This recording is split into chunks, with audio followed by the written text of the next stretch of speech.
অমর একুশে বই মেলায় প্রকাশিত হয়েছে জাতীয়তাবাদী ঘরানার নানা বই।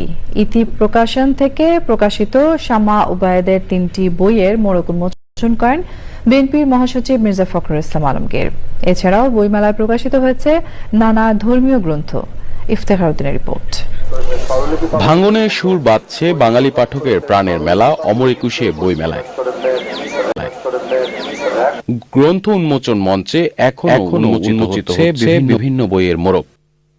ইতি প্রকাশন থেকে প্রকাশিত শামা উবায়েদের 3টি বইয়ের মোড়ক উন্মোচন করেন মির্জা ফখরুল ইসলাম আলমগীর। সঠিক ইতিহাসকে কখনো আপনার ভুলে যাওয়া যায় না, সেটাকে আপনার বিকৃত করা সম্ভব হয় না। আজকে এটা প্রতিষ্ঠিত হয়েছে যে মুক্ত চিন্তার মধ্য দিয়েই আমরা আমাদের সঠিক ইতিহাস আমরা জানতে পারি। এছাড়াও জাতীয়তাবাদী ঘরানার নানা বই পাওয়া যাচ্ছে মেলায়, যেটা খালেদা জিয়া চিকিৎসা গণতন্ত্র আগামীর বাংলাদেশ। এই বইটিতে চিকিৎসা নিয়ে, অসুস্থতা নিয়ে এবং ওনার উপরে যে বাংলাদেশটা ডিপেন্ড সে সমস্ত বিষয় তুলে ধরা হয়। জনপ্রিয় লেখক সাদাত হোসেনের শঙ্খচূড়ের 2য় খণ্ড পাওয়া যাচ্ছে অন্য প্রকাশে।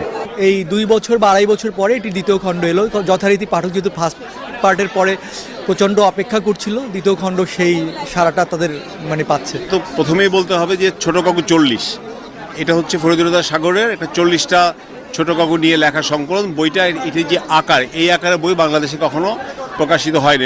যে মানের বইটা হয়েছে এটি আমি বলবো যে বাংলাদেশের প্রকাশনার ক্ষেত্রে এটি একটি উদাহরণ হিসেবে থাকবে। গল্প উপন্যাস ধর্মী নানা বই প্রকাশ করেছেন লেখকরা।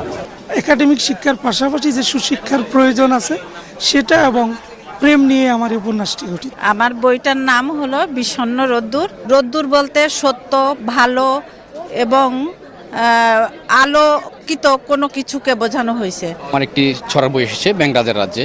এখানে শিশুদের জন্য কিছু স্বপ্নমূলক, কিছু আপনার উপদেশমূলক ছড়া আছে। অমর একুশে বই মেলায় আজ নতুন বই এসেছে 166টি। মোট প্রকাশিত বইয়ের সংখ্যা 2788টি। ইফতেখার উদ্দিন, চ্যানেল আই, ঢাকা।